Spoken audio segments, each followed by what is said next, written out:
মাদক চোরাচালান, রোহিঙ্গা ইস্যু, চুরি, ডাকাতি, ছিনতাই সহ দেশের আইনশৃঙ্খলা পরিস্থিতি ছিল কোর কমিটির বৈঠকের আলোচ্য বিষয়। বৈঠক শেষে সংবাদ সম্মেলনে বিস্তারিত তুলে ধরেন স্বরাষ্ট্র উপদেষ্টা জাহাঙ্গীর আলম চৌধুরী। করার পরে সেটা আমরা জানতে পারি। জাতীয় নির্বাচনে পুলিশের ভূমিকা নিয়ে প্রশ্নের জবাবে তিনি বলেন, এ সংক্রান্ত একটি কমিটি করা হয়েছে। কারো অবহেলা বা অনৈতিক কাজে যুক্ত থাকার প্রমাণ পেলে তাৎক্ষণিকভাবে ব্যবস্থা নেওয়া হবে।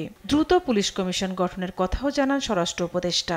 ইলেকট্রাল ইনকোয়ারি কমিটি থাকবে, কারো কোনো ধরনের এরকম নেগলিজেন্স থাকলে সাথে সাথে তার আইনি আওতায় নেওয়া আসা হবে।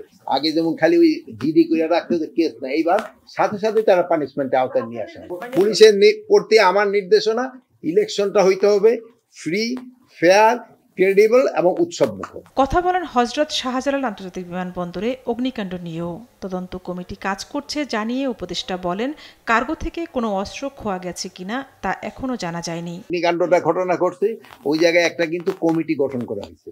ওই কমিটিতে আমাদের প্রধান হলো আমাদের সিনিয়র সচিব, প্লাস উনি অলরেডি 4টা না 5টা দেশে চিঠি দিয়েছে, 2-1টা দেশ থেকে অলরেডি এক্সপার্ট আসছে। আর ওখানে যে হাতিয়ার চুরি হয়েছে এই সম্বন্ধে এখনো ইনভেস্টিগেশনের পরে সেন আমরা জানতে পারবো যে চুরি হয়েছে কি হয় নাই।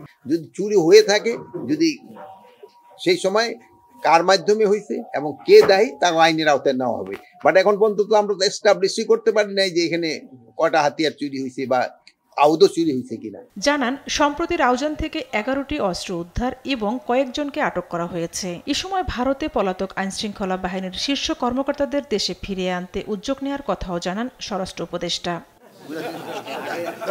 ঝর্ণা রায়, দেশ টিভি, ঢাকা।